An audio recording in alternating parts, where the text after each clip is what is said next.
Man, I am super excited to have my friend on today who is an occupational therapist as well as travels the world, is having a great time employing people and having a fantastic business. And she's also a great person. Her husband's a great person as well. We have had so much fun hanging out together. And so I'm very, very excited to bring on somebody who is extraordinary, meaning they found a way to not work a job, that just over broke job, and they're successfully unemployed. And so, everybody, I'm super excited for you to be on the Successfully Unemployed show with my friend Sarah Putt. Sarah, thank you so much for being here on the show.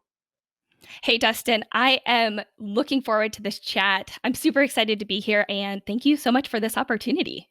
Man, I remember when we first met. We met at a podcast conference, and I was wearing my shirt that said "Successfully Unemployed." And we just started talking, and we hit it off. And then I met with you and your husband at another conference, and we just literally had so much fun talking, telling stories, and saying, having such a great time together. And so I'm really glad to have you on the show. Especially you are successfully unemployed. I love that. So how do you make money to provide for yourself and your family without working that 9 to 5 just over broke job? So, I actually run my own private practice. Like you said in the intro, I'm an occupational therapist. And gosh, about 5 years ago, I started my own company and I specialize in early intervention. So, that's birth to 3 years of age. And I have an employee that's with me. And basically, we see our clients in the home and also do treatments and evaluations. And yeah, gosh, it's one of those things I love. I absolutely love what I do. I love my career. I love my profession. And I love just being able to give back, but then also be able to travel the world when I want to and kind of have this flexibility in my life. Now, when you say travel the world, I remember when we were talking back, it was last year, we were at a conference, and you and I and your husband were having a great time talking, but then you were talking about taking 5 months off to travel. I want to quickly jump into that, but then we're going to go into the rest of the review. But I want to hear, how did that 5 months of traveling go? So when we first met, it literally was, I think, 3 days before I was supposed to take off on this 5 month adventure. And it went awesome. It was a lot of fun. It was a lot of work. We basically, my husband and I, we spent about a month driving from the west coast of the United States to the east coast. Then we spent 3 months in Europe and then came back and then did the same thing. So we drove back from the east coast back to the west coast and we learned a lot. It wasn't always easy, but it was actually a really interesting time to figure out how my company can continue to run without me physically being there on the ground. And so it was kind of this like little test run for me to see how it would go. And it was beautiful. Like it went without a hitch in that sense. That's great, and being able to figure that out and do almost like a stress test just to see. I mean, that's a long stress test. Usually, people do like a week or 2 weeks. You went for 5 months. I love that, and my wife and I, we love traveling with our kids. We love going and literally just doing things with the family and just having a great time traveling and sightseeing. So take this little back before you started your own business, even before you were working for somebody else doing an occupational therapist. What were you doing before? Like, did it take a lot of schooling, and then was it hard to get a job, and then the transition to now being successfully unemployed, having your own business? So I feel like for me, I kind of always just did that traditional path. I graduated from high school. I went straight to college, graduated from college. I worked for about a year, and that's when I first got introduced to occupational therapy. Up until that point, I had never even heard of it before. And in order to practice within the States, you have to have your master's degree at this point in time. They are looking to actually increase that, but right now, and when I graduated, that's what you needed. And so I immediately jumped back into graduate school. I graduated from graduate school. I got a job. I actually ended up getting a job from one of my internships that I had already been affiliated with. So it wasn't like that process wasn't too difficult. And then the first maybe 5 years of me practicing, it was wake up in the morning, go to work, see all the kids, come home, rinse and repeat day in, day out. Like I said in the beginning, I love what I do, but it was very just kind of going through the motions. And life was good. It wasn't bad. It wasn't great. It was just kind of going through the motions and just kind of doing what I thought that you typically had to do.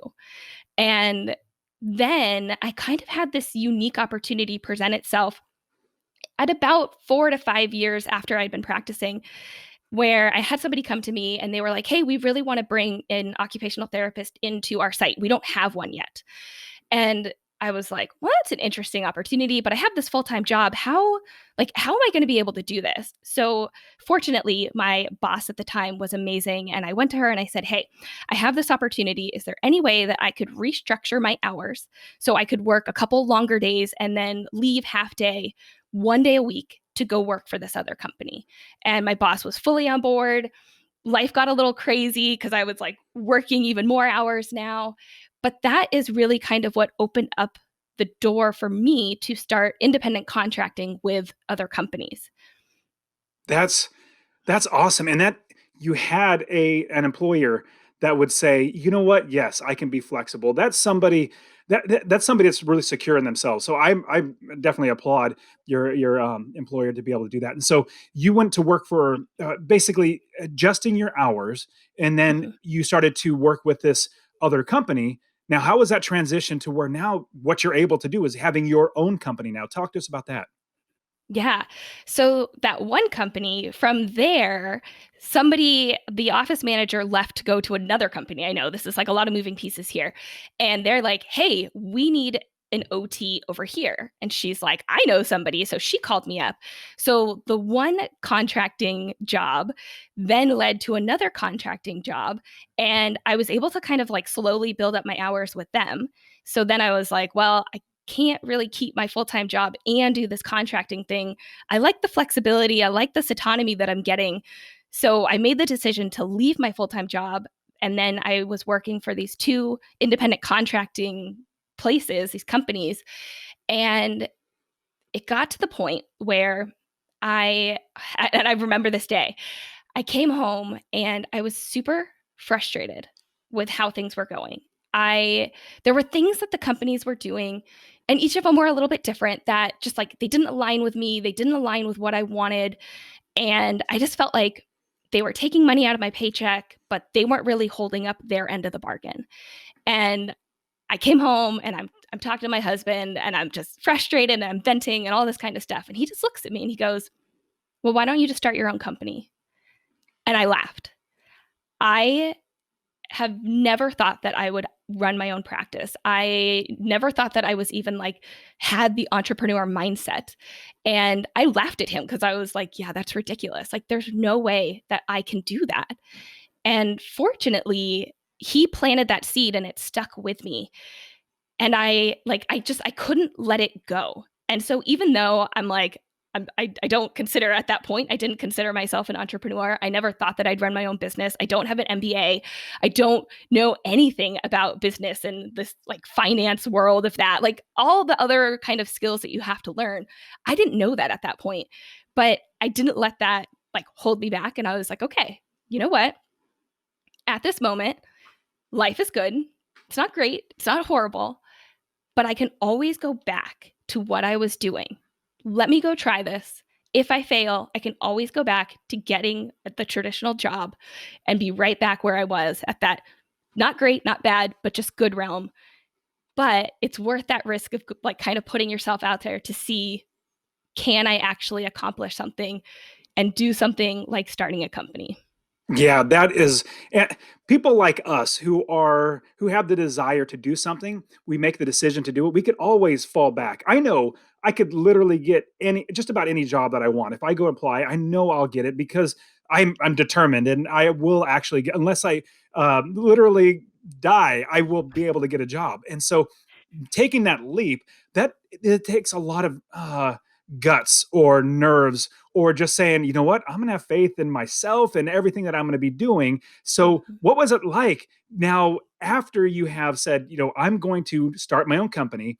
and then actually starting that company to where you're saying, I'm completely quitting this and I'm jumping whole hog into my own business. And it's great having your husband Ray being that supportive and say, well, why don't you just do that? That's one of the greatest questions you could ask. And so talk to us about the fears, but at the same time, what happened when you jumped into that and you said, I'm done, I'm starting my own business. Talk about that process of starting your own practice. Oh gosh, it was a lot. It was stressful. It was challenging. It was Starting a company was probably one of the hardest things that I've ever done in my entire life.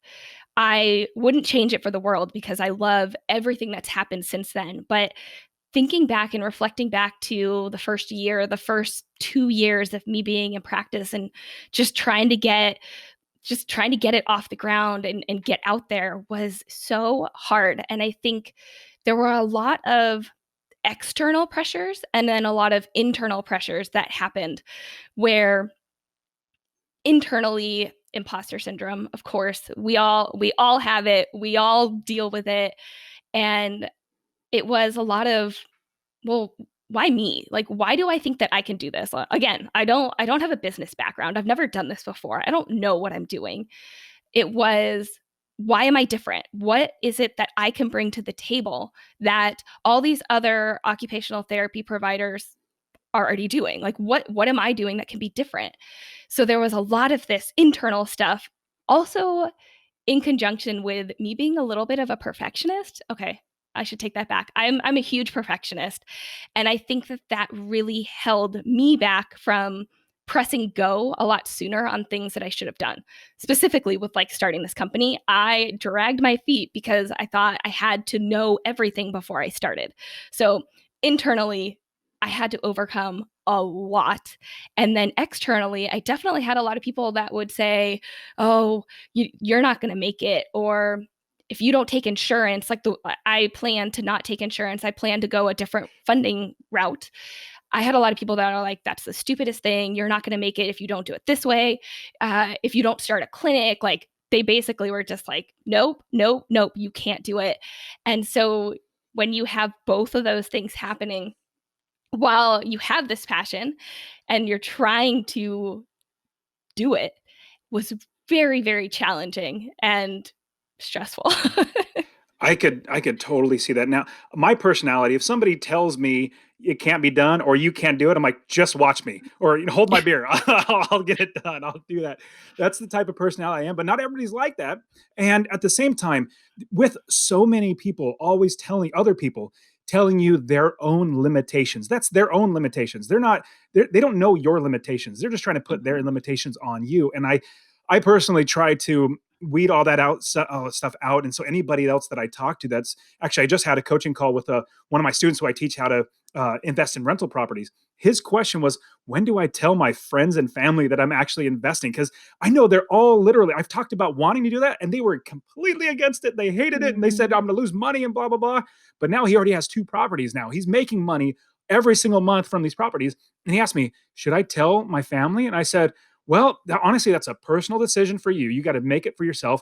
But at the same time, as soon as you do, you got to own it. Like this is who you are. Getting that imposter syndrome, realizing that it's really your own self doubts, it's your limiting beliefs, it's just Mhm. making you hold back.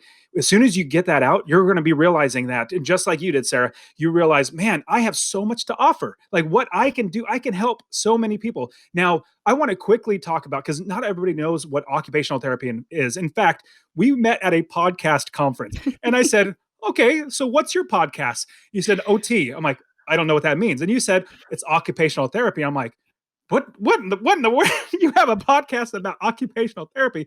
So talk to us briefly about what occupational therapy is and how then does that transition that you can actually do that as a business and make money traveling.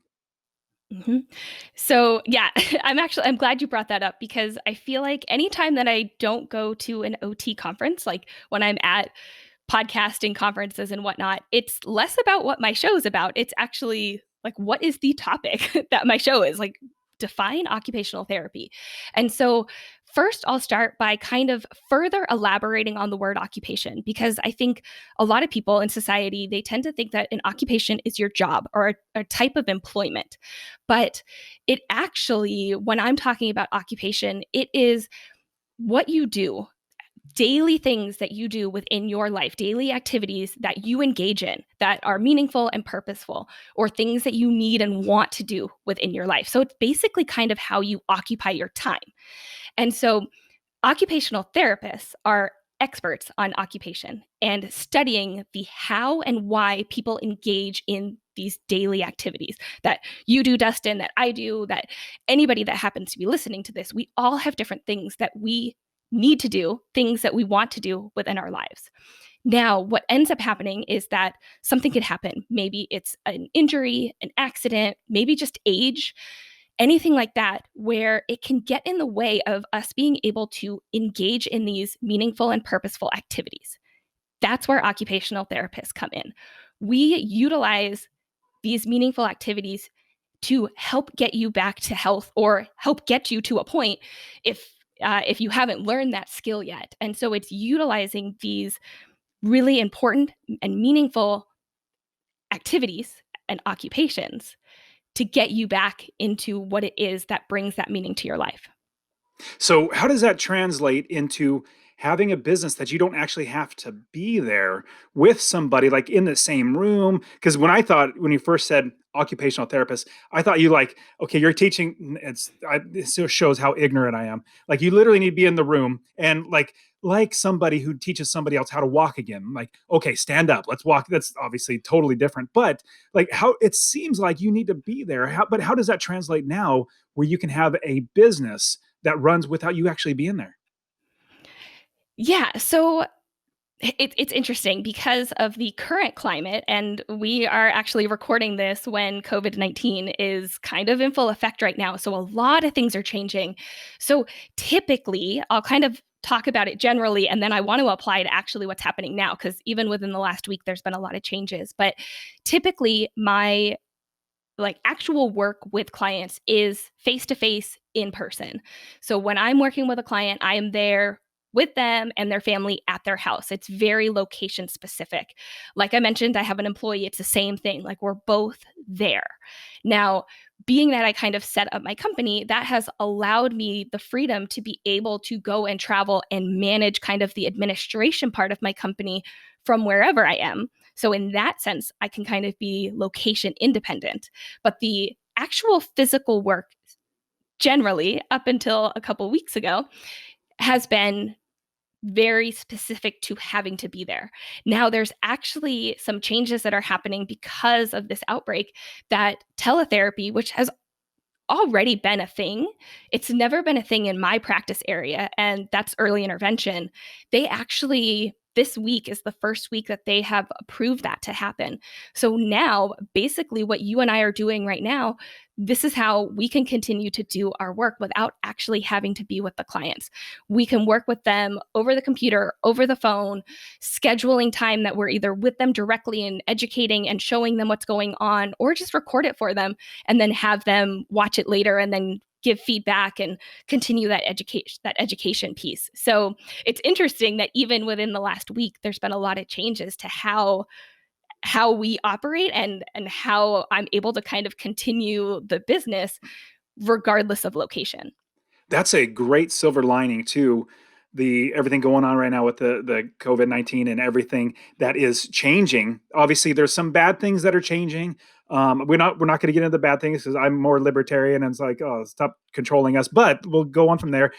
Good things are coming out where we know that we are an expert in whatever field is. Like we are, like you're with occupational therapy with a certain age group and certain families and all this sort of stuff.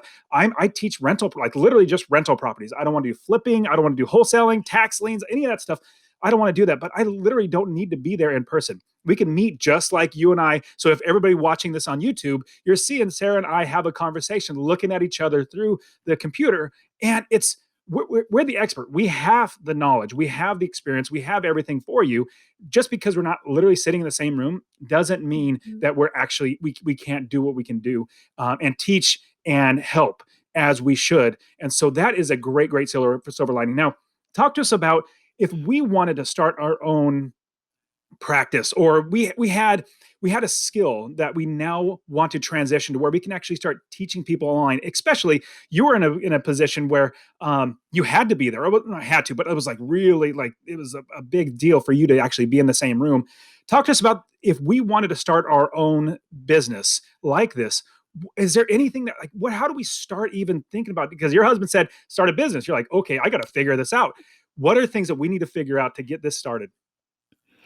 I think specifically from my lens, and hopefully this will be able to be kind of adapted across other areas. But for me, it really came down to the legal logistics that I had to figure out. And yeah, like when my husband's like, oh, just start it. Like there's not like just a little like easy button, like go, like start. Oh, okay, you have a business now.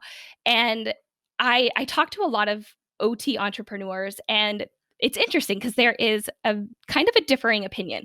Some people are of the mindset of just figure it out, you'll learn it, like you can do as much as possible by yourself. I was a little bit more conservative on the way that I went, and I was like, I'm going to get a lawyer and I'm going to explain to them this is what I want to do. It's healthcare. I'm going into people's homes.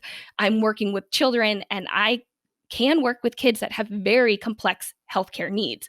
So with all of that, I was sitting there and I was like, all right, I want to make sure that my company is bulletproof.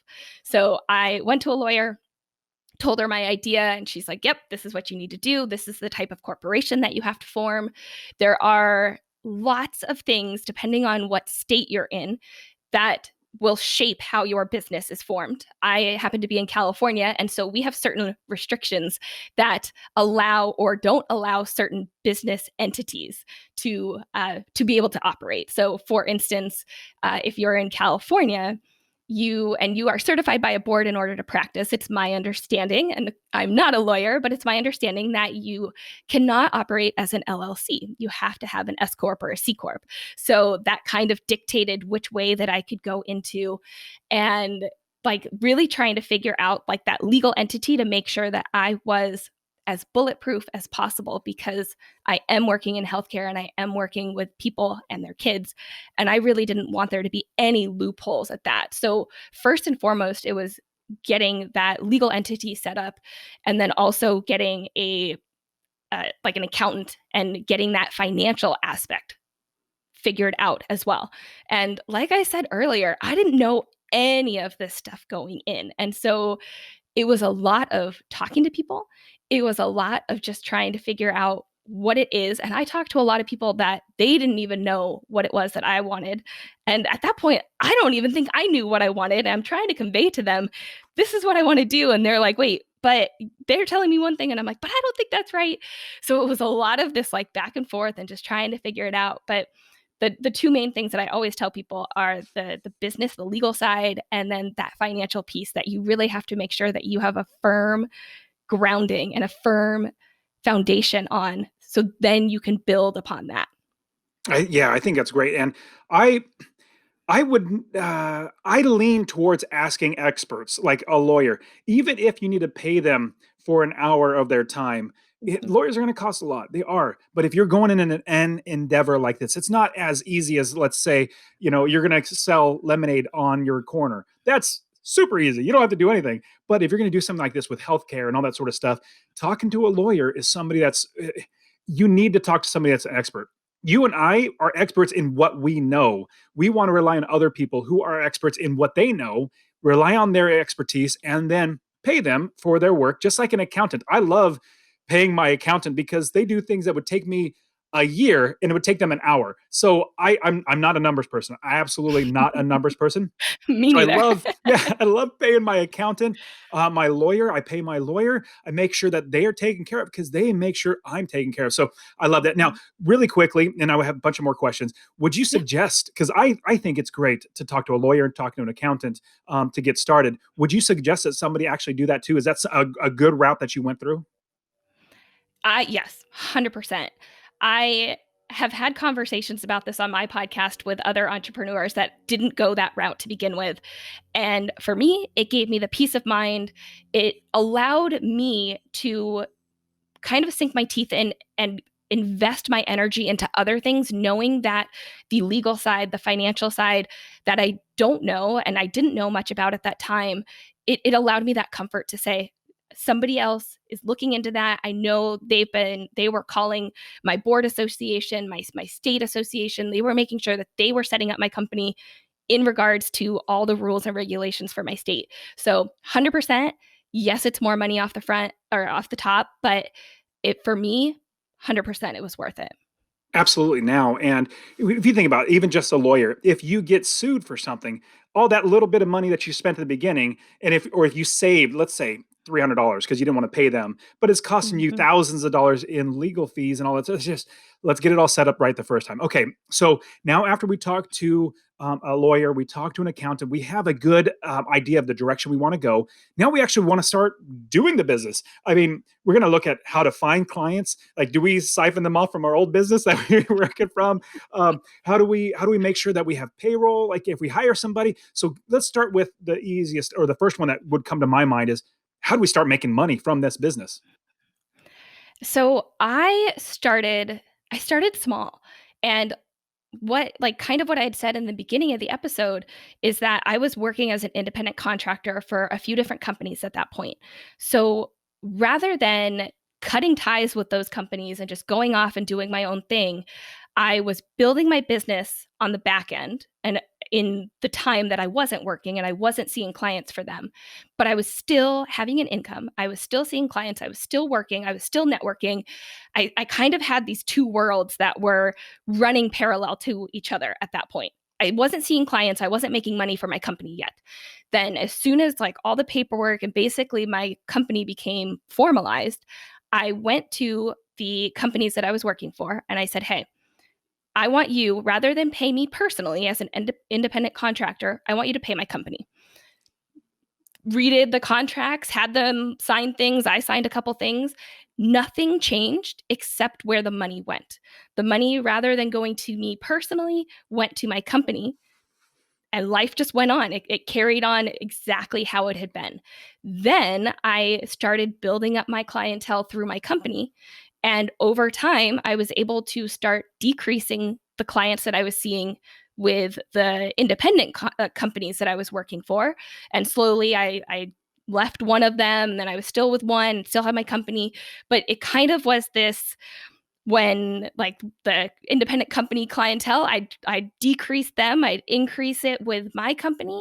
And then as soon as I got to the point where I felt like I had enough of my own clientele for my company, I left both of my independent contracting jobs and I was solely in there with my company. So it didn't happen overnight. I tried to keep it as stress free as possible and make it where I was still making income and it wasn't just like opening the doors and hoping and praying that people would come to me. Man, that is, I literally would never thought of doing that. Go into your private contracting that you're working with somebody else and tell them, pay my company instead of me, and get that ball roll. That is a huge pro tip. That's fantastic. And then everybody else that you would bring on, like if you find a client that's, from whatever source, you find a client there, you already have that system set up. That is brilliant, Sarah. That's awesome. That's why I have you on the show. You're amazing. So from there, how do we now get more clients? You started and you were working with somebody else, or working with, contracting with two other companies. From there, you said, pay me through my company. Is it just like through word of mouth because this is what you do? And then people say, hey, let me start working with Sarah now. Let me go right to Sarah. And is it through word of mouth? Do you need to do advertising? How do you start getting those clients to start working with you? Word of mouth is huge, but for me specifically, it was understanding the different funding sources that I wanted to go through or not go through. I made the point about not taking insurance. So that is one thing that, based on stories that I've heard from other practitioners, I was like, I don't want to do it. I want to focus on early intervention. I want to focus on birth to 3, working in the home. I was very niche about the area that I wanted to be in. And then that funding source comes from the organizations that feed into that.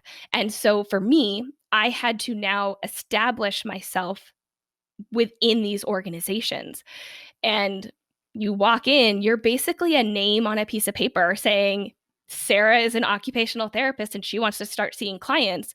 And now all the caseworkers are like, who is this person? We don't know who this is. I'm just a name. And I had to establish myself within that organization and be like, I'm here. I do really good work. Like you kind of had to build from the bottom You there. bring And them so donuts every other day. yeah, right?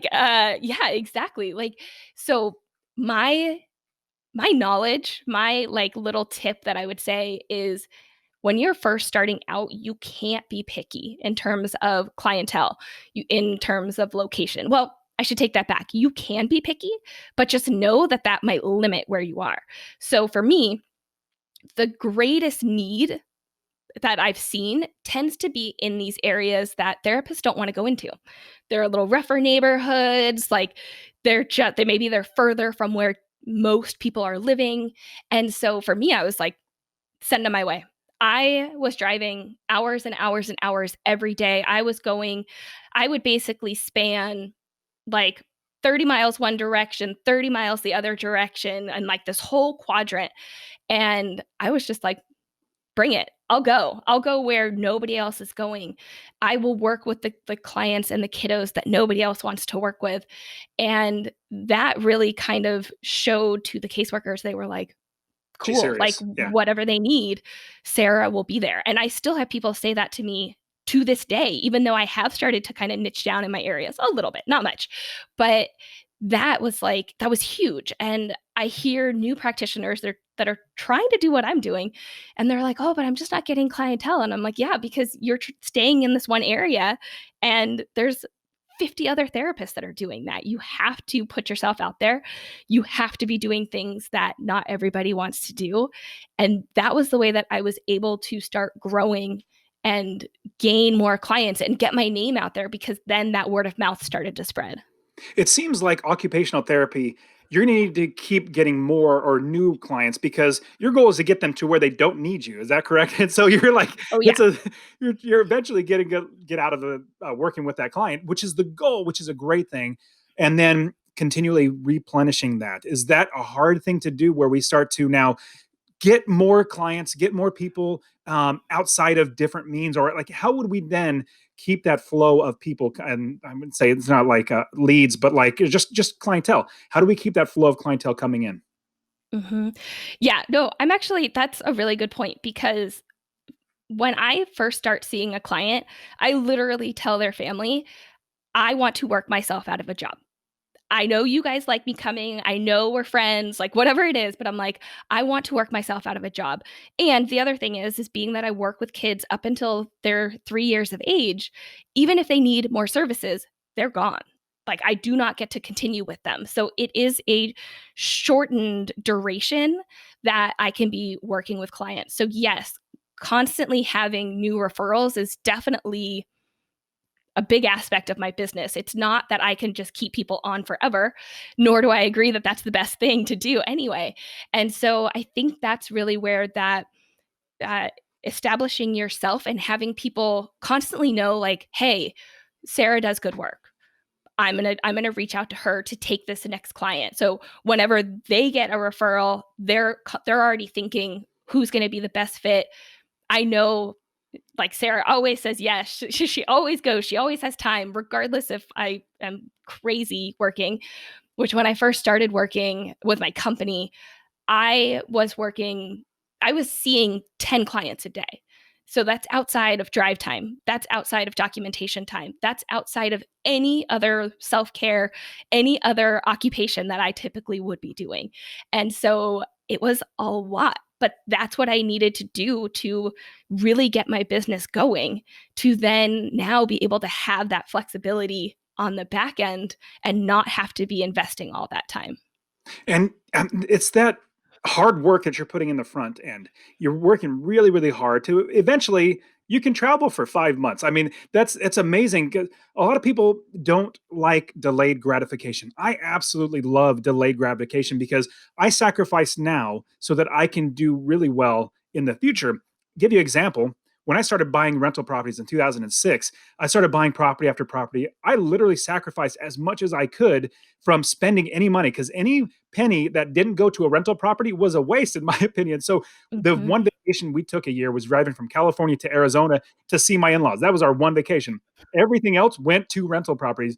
And I forego so many things, fun or even eating out, because I knew the delayed gratification.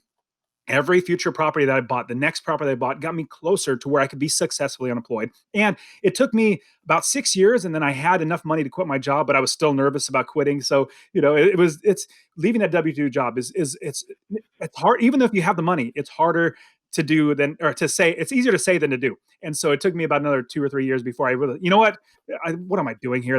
I'm done.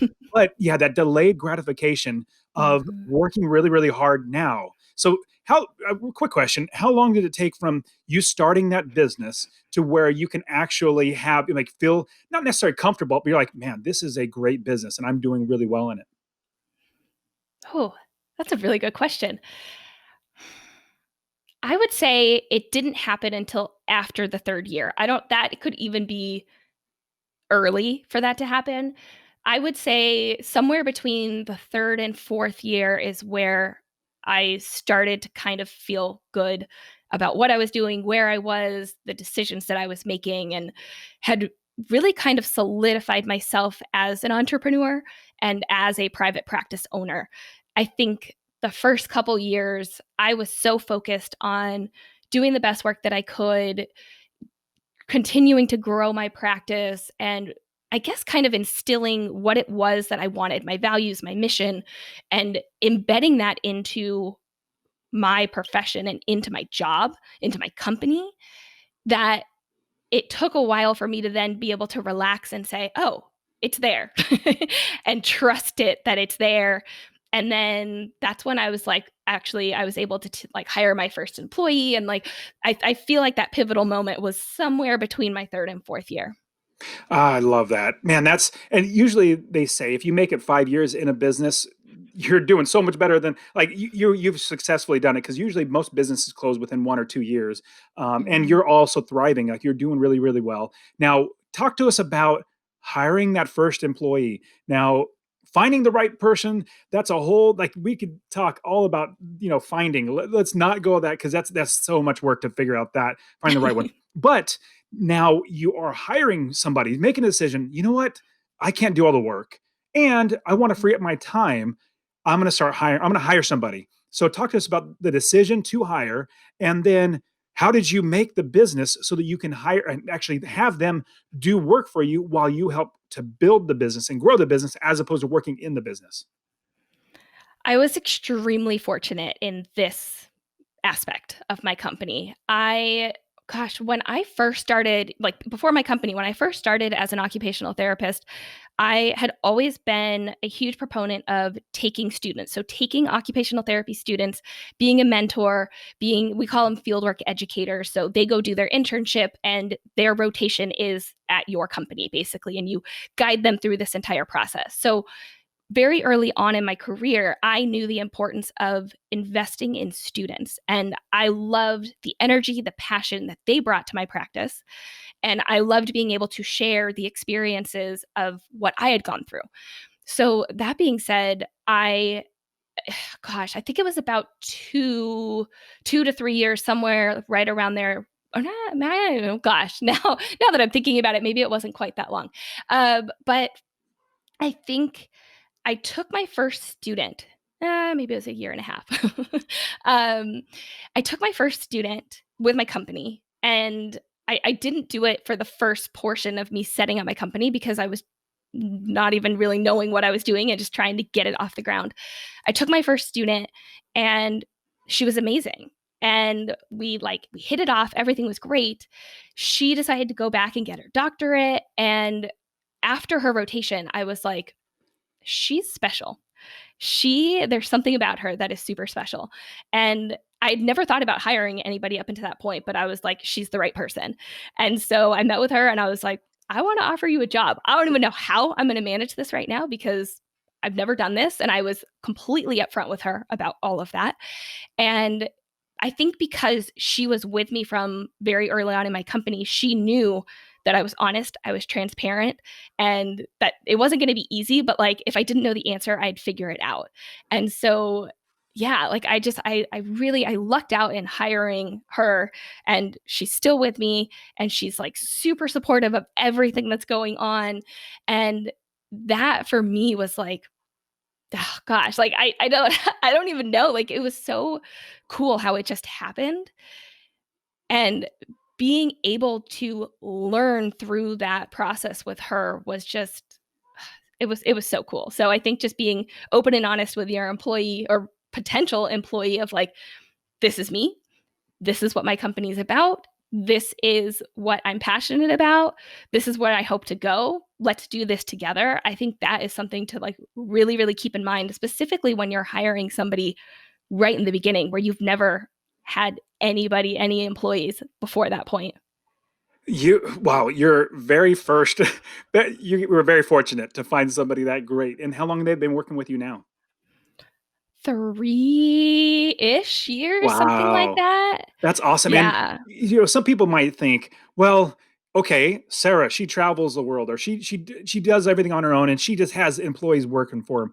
Like, yes, that's the goal. Is that we have other people, we employ other people, we help them to be able to provide for their family. They may not be an entrepreneur. They may just literally they would rather die than run a business, and they just love doing what they do. They want to work every single day. There are so many people, in fact 90% of the population in my opinion is like that. But there's the other 10% that are like us, that are entrepreneurs, that say, you know what, we are good at helping other people make money. And so we created a project, a product or a service, and yes, come work for me. And so absolutely, we provide them with a job to be able to pay their bills. We provide them an outlet to do things that they really enjoy doing. There's so many great things. And like, I have property managers, I have contractors, I have realtors, I have inspectors. I have so many people working for me in my real estate business that I just love paying them.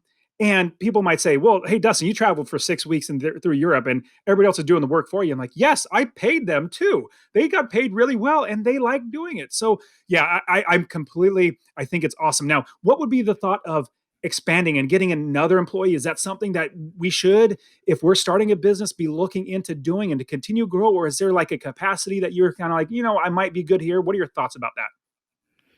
I think from a business owner standpoint, you have to consider what it is that you want. Because if you look at expanding, you are putting more responsibility, you're putting more financial commitments on you. There's a whole lot more things to consider. And so you have to consider what it is that you want. Do you want it to just kind of be this lifestyle business where you can continue doing the things that you're doing? You've kind of already like worked out most of the kinks. Like, of course, there's always going to be new things that pop up, but you have to consider what it is that you really want. And that is something that I continue to kind of grapple with on a daily basis. Like, do I want to consider hiring somebody else? Maybe, maybe not. I'm very happy with the way that things are going. I love my employee. She's amazing. Like we are totally on the same page. Everything is so good there. I run the risk if I hire somebody, maybe they're not a good fit. I have to make sure that I can have the clientele to maintain their caseloads. Like there's a lot of risk, there's a lot of reward. And so it's really trying to figure out what is going to be the best for you and the lifestyle that you choose. I don't know if that's a specific enough like answer for you, but like that it's just something that you have to like just continue to evaluate and reevaluate and see how things are working, and you can always try and then cut back, but I think you have to know that decision going into it, that this is where I want to move into before you can do that.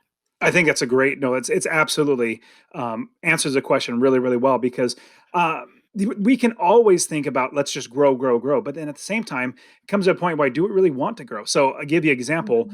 Mhm. In real estate, I have 30 plus properties now, and we're blessed to make plenty of money.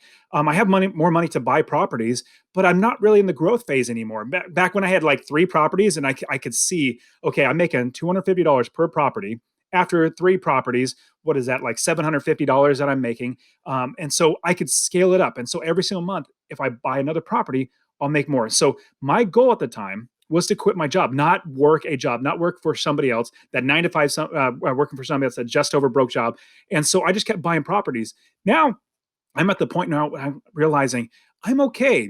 I Mm. love teaching people how to do it. I really, literally do not need to work for the rest of my life. I could just live off the properties that I have, pass them down to my kids because they'll never go away, all that good stuff. And so I think that's a great principle to think of.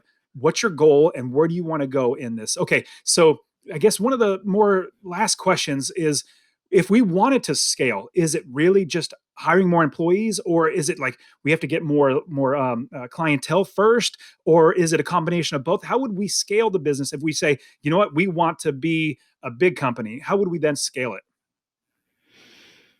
For me personally, I think building up the clientele is first and foremost because I always want to be financially responsible for anybody that I hire.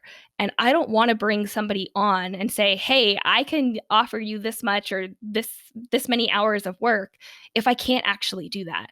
And so when I brought on my first employee, I was working crazy, crazy, crazy hours. Like I had started my company and I was already working crazy hours. And then all of a sudden, I wanted to hire somebody else on. And I'm like, I got to bump that up even more because I need to be able to say, hey, here are your kids. You're going to take this work from me and then also continue. So I think, at least in the beginning, for smaller companies, and mind you, I'm a 2-person company, well, 3 if you want to include my husband that helps me with some of the back end stuff, that the fiscal responsibility that you have really has to be first and foremost, unless you're taking out loans or you're looking at other ways to fund that.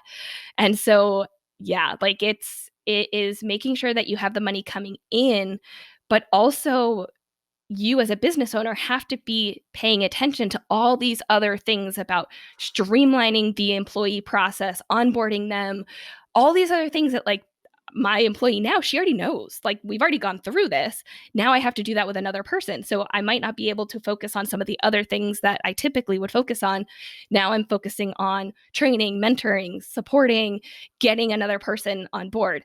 So there's definitely a lot of different things to consider. And I really think building up that, for me specifically in my line of work, building up that clientele for the next hire or the next hires is, like, first and foremost probably the most important thing that I need to consider going into before I even hire somebody. Yeah, you and I think a lot alike in that. I want to build up enough work or enough money coming in that would justify hiring somebody else. And so that's the thought. Is a lot of people, some big companies, tech companies, like they'll just go out and start raising capital, like go to people and say, "Hey, give us some money. We'll give you a portion of the company," when they don't even have any revenue coming in. They have a potential perceived revenue of what they could eventually get to. I don't really have that mentality. I'm like, let me build the business. And as I need to alleviate pressure off of me. See, there's only two reasons why I would hire somebody. Number one, if they make me money, or number two, they take pressure off of me, or they make my life easier. Those are the only 2 reasons why I hire somebody. And so, like in Master Passive Income, I've actually been hiring people to write articles because I know articles really help people to find me through Google.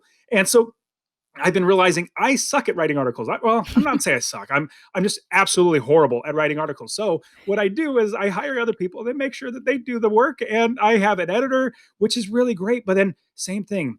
I don't want to manage my properties. I don't want to manage tenants. I don't want to do any of that stuff. So I hire people, but I made sure the revenue was there before I did. So Sarah, that was great, great insights. Now, I want to jump into the rapid fire round. Are you ready?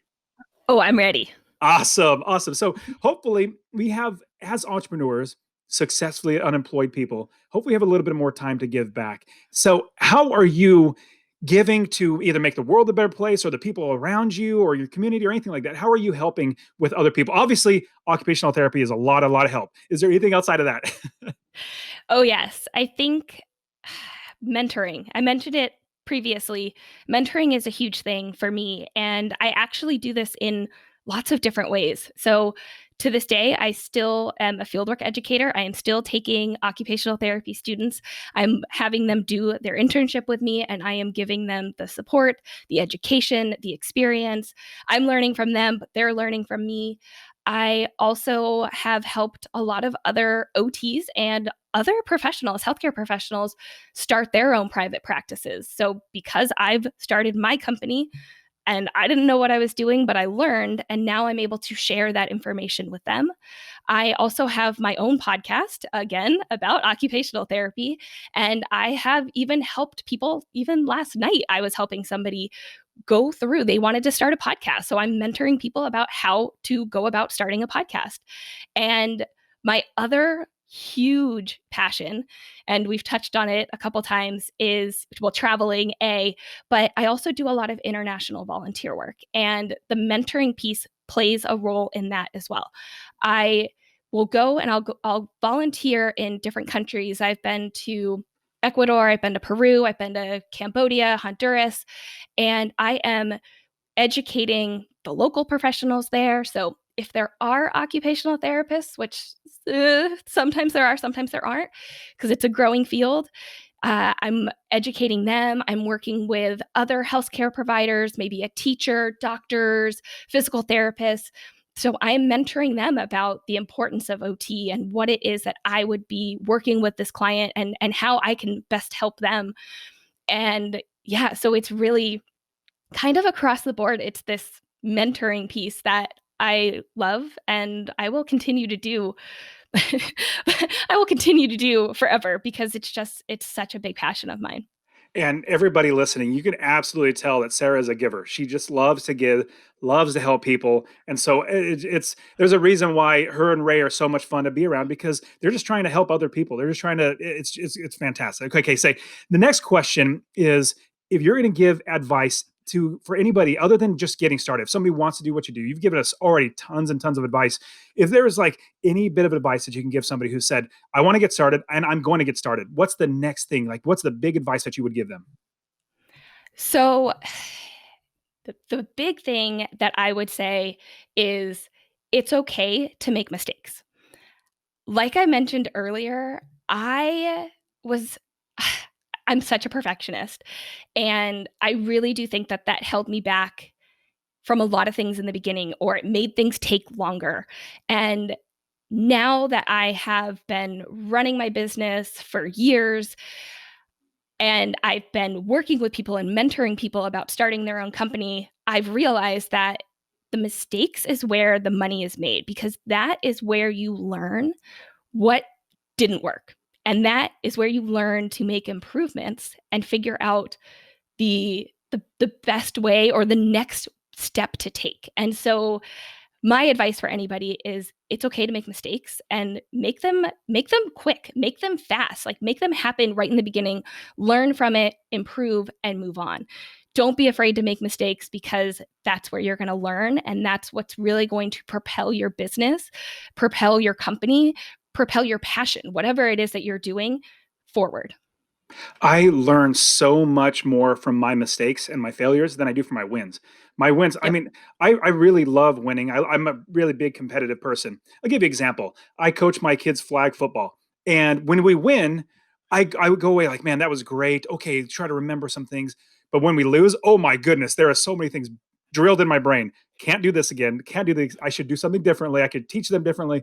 It's yeah. So I love that idea. And so don't be afraid to fail. That's awesome. Okay. Mhm. Now, next question. If you're going to go back and give your younger self any advice, business, life, whatever it might be, what would you go back and give your, let's say, 20-year-old self?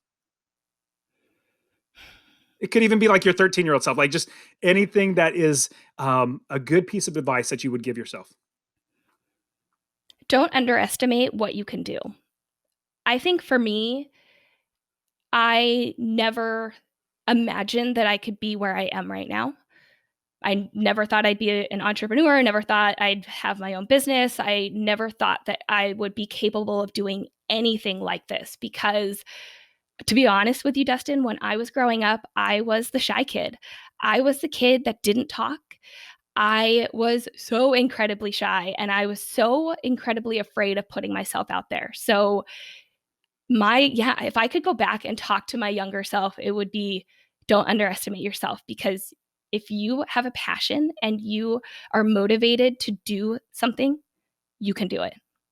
That's brilliant. I love that. And coming from when we first met, I honestly, it's hard to believe that you were shy at the beginning. Not necessarily like in a negative way. It's just because you like just talking and everybody listening to the podcast and watching this on YouTube are like, man, Sarah's really personable and she's really out there. She's really fun to be around. And obviously, I really like Ray too. Ray is hilarious. I just die laughing when I'm around Ray. But yeah, so that's great, and I love that idea of don't underestimate yourself. That's fantastic. Okay, next question.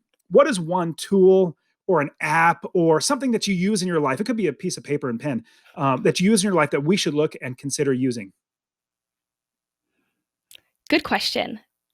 I think I'm going to take this and put a little different spin on it, because it is something that is used, but it's actually something that I don't think about all that often. But yet it is used for me on probably a daily basis. And that would be Calendly. And I know you use it too. I use that for my private practice and how they schedule clients and evaluations, but I also use it for scheduling guests for my podcast. And it's one of those things where you set it, it integrates, and it's kind of like a set it and forget it type thing. So, yeah, like there's so many things that I know that I use on a daily basis, but that one has been absolutely life changing. But it's also one that I don't necessarily think about all the time because it just works on the back end. I love that. I use Calendly all the time. In fact, I really should start paying them because I use it so much. I just have the one link, the one calendar. I really Yeah. should, get other calendars and all that sort of stuff set up. But yeah, I love using Calendly. Okay, so what is one nonfiction book that we should read? It could be business or life or anything that we should read. Okay. I'm also going to take a different spin on this one too, because keeping it real here, I don't read that much. I want to. I want to. It's like every year it's on my New Year's resolution. It's something I want to do. But I drive a lot. And so I know people could say, "Oh, listen to an audiobook," but hear me out here. My thing is podcasts. I love podcasting. I have my own. I love being on podcasts. I love listening to podcasts. I am an absolute podcast junkie.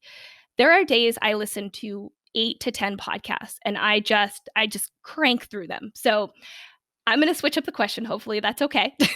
That's absolutely fine. But yeah, my resource is podcasting, and if I had to pick one podcast that I feel like has had a huge impact on me, both personally and professionally, it's called Maestro on the Mic with Shantae Cofield.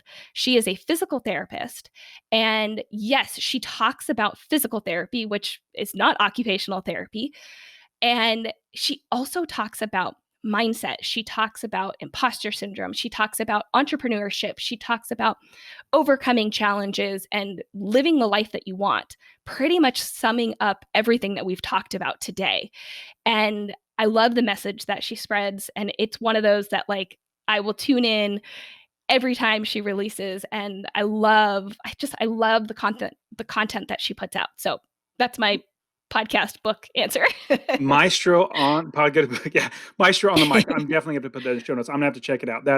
I love that. Okay, man, Sarah, you've given us so much great insight, so much great wisdom. It's been fun talking to you. If somebody wants to reach out to you, what's your podcast? How can they find you online? So how can they connect with you? Yeah. So my podcast is called OT for Life. So that's the letters OT, the number four, LYFE. And that's because occupational therapy is the Y of life. I know it's cheesy, but so you can listen to my podcast on any podcast player. Pick your favorite. I'll be there. You can go to my website, which is otforlife.com. You can find me on Instagram. I love hanging out on Instagram. It is ot dot the number four dot LYFE. I am on Twitter at OT for Life. I'm on Facebook at OT for Life. Yeah, I'm pretty much everywhere. If you search for me, I'm out there. And if you have questions about occupational therapy, or if you are an occupational therapist and you want to reach out to another one, I love OT. It's my passion. I love connecting with people. So feel free, shoot me a message. Let me know your thoughts about the podcast if you listen. I got one more bonus question for everybody Yeah. listening that wants to know how to actually get more clientele. Has the podcast helped you to get more clientele, and how has that happened? That is a really interesting question because I am my podcast and my private practice, I have decided to keep separate for right now. So I actually don't, I talk about being a private practice owner and I talk about business and entrepreneurship, but I have not been using my podcast as a way to get clientele because my podcast is directed towards occupational therapists, occupational therapy assistants, students, people that are interested in the profession, not necessarily parents and kiddos that would be the clientele that I'm working with. So they actually are two separate things. And so, everybody listening, you could see how much Sarah just loves to give. She's doing the podcast just to give and just to be very, very helpful. So, Sarah, I love talking to you. I love talking to Ray. Hopefully, we get to see each other at another conference. But thank you so much for giving so much great wisdom and advice on the Successfully Unemployed show. Thank you, Dustin. This was a lot of fun. I love talking about podcasts. I love talking about OT. I love talking about business. So, yeah, this was just an all around amazing conversation. So Oh, thank you thank so much. you. Thank you very much. Okay, you take care. All right. Thanks. Bye. Bye.